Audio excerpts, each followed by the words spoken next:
Someone paid you a compliment last week. You forgot it by Thursday. Someone criticized you 3 years ago. You still think about it. Not occasionally, regularly. This is not a personal flaw. This is not low self-esteem. This is one of the most deeply wired features of the human brain. And once you understand why it exists, you will never feel quite as bad about feeling bad again. Your brain is not broken. It is just running a very old program. Let us start with the name. Psychologists call it negativity bias. It is the brain's tendency to register negative experiences more strongly, store them more vividly, and return to them more frequently than positive experiences of equal or greater intensity. In other words, your brain is not treating good and bad equally. It is deliberately amplifying the bad, and it has been doing this your entire life without asking permission. Here is why. Go back 50,000 years. Your ancestor is having a good day. The weather is pleasant. Food is nearby. No immediate threats visible. Two things could happen. They could notice the good things around them and feel content, or they could stay alert for anything that might go wrong. The ancestors who chose contentment were more likely to be caught off guard. A predator, a rival, a sudden change in weather. Their relaxed attention left them vulnerable. The ancestors who stayed alert for the negative, who scanned constantly for threat, who remembered every dangerous place and every painful experience, those ancestors survived longer. They passed on their genes, and those genes are inside you right now. Your negativity bias is not a weakness. It is the inheritance of every anxious, cautious, worried ancestor who lived long enough to have children. You are the descendant of the survivors. And the survivors paid very close attention to what hurt them. Now here is where it gets interesting. Neuroscientist Rick Hanson describes the brain as being like Velcro for negative experiences and Teflon for positive ones. Negative experiences stick immediately. They encode quickly, deeply, and with strong emotional tags that make them easy to retrieve. Positive experiences tend to slide off. Unless you deliberately hold on to them for at least 12 seconds, actively savoring them, replaying them, letting them fully register, they pass through, without leaving much of a mark. Think about the last time something genuinely good happened to you. How long did you sit with it? Now think about the last time something bad happened. How long did that stay with you without any effort at all? The gap between those two answers is your negativity bias in action. This shows up everywhere in daily life. In relationships, research by psychologist John Gottman found that it takes approximately 5 positive interactions to neutralize the emotional impact of one negative one. Not 1 for 1, 5 to 1. One criticism lands with 5 times the force of one compliment. One cold response carries more weight than 5 warm ones. One bad day in a good relationship can temporarily feel like it outweighs months of good days. This is not dramatic. This is arithmetic. Your brain is literally running a different calculation for positive and negative input. At work, one piece of critical feedback from a manager can undo weeks of quiet confidence built up from successful projects. You present something that goes well. You feel good for an hour. Your manager says one slightly critical thing. You think about it for 3 days. Online one negative comment under a post you are proud of can make you feel worse than 20 positive ones made you feel good. This is not weakness. This is the math, and it gets more complicated.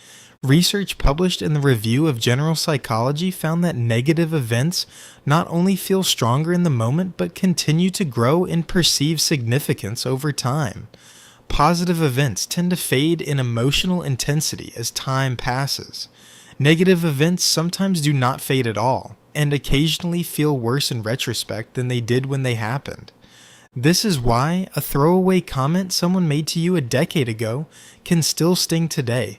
The event was small, but your brain filed it under important, and unlike positive memories which gradually lose their emotional charge, that negative tag stays fresh.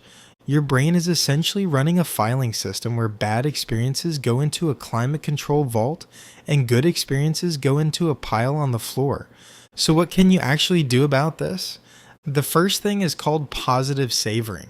Because positive experiences naturally slide off your Teflon brain, you have to deliberately hold on to them. When something good happens, genuinely good, even small, stop. Stay with it for at least 12 seconds. Not just to acknowledge it, actually feel it. Let it land.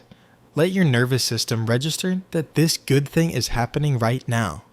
12 seconds is the minimum research suggests the brain needs to begin encoding a positive experience into long-term memory. Most people give it 2. The second thing is a daily minimum of 3. Every evening, write down 3 specific things that went well that day. Not vague things, I had a good day. Specific things, my coffee was exactly right. Someone laughed at something I said. I finished that task I had been avoiding. This is not toxic positivity. This is deliberately counterbalancing a system that is already heavily weighted toward the negative. You are not pretending the bad does not exist. You are giving the good a fighting chance to register. The third thing is reframing the criticism, landing harder.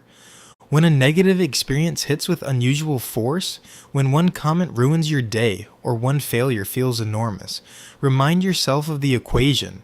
You are not overreacting. You are experiencing a 5-to-1 system running as designed. The force of the impact is not proportional to the size of the event. It is proportional to how your brain was built. That knowledge alone creates distance. It takes the sting of I am too sensitive and replaces it with my brain is doing what brains do. The fourth thing is what researchers call dispute and redirect. When a negative memory surfaces, especially an old one, instead of suppressing it or replaying it, you briefly dispute its relevance. You ask, is this information useful to me right now? Does thinking about this serve any purpose in this moment? If the answer is no, and it usually is, you redirect, not by forcing the thought away, which only strengthens it, but by deliberately moving your attention to something specific and present, a physical sensation, a task, a sound in the room. You are not fighting the negativity bias, you are working alongside it. Because here is what you need to understand. You are never going to eliminate negativity bias. It is not a bug you can patch. It is load-bearing architecture in your brain. Remove it entirely and you lose the vigilance that kept humanity alive. The goal is not to become someone who does not feel the bad things. The goal is to stop letting the bad things have the only vote. Your brain remembers every insult because it is trying to protect you from future harm. It forgets compliments because in evolutionary terms, feeling good is not survival information. It is a deeply loyal system doing an incredibly old job in an incredibly modern world. Understanding it does not make the pain disappear, but it makes the pain make sense. And sometimes that is the most important thing of all. If this changed how you see your own mind, the next video covers something just as fundamental. Why your brain makes decisions before you are even consciously aware of making them. The implications are stranger than you think. It is worth watching.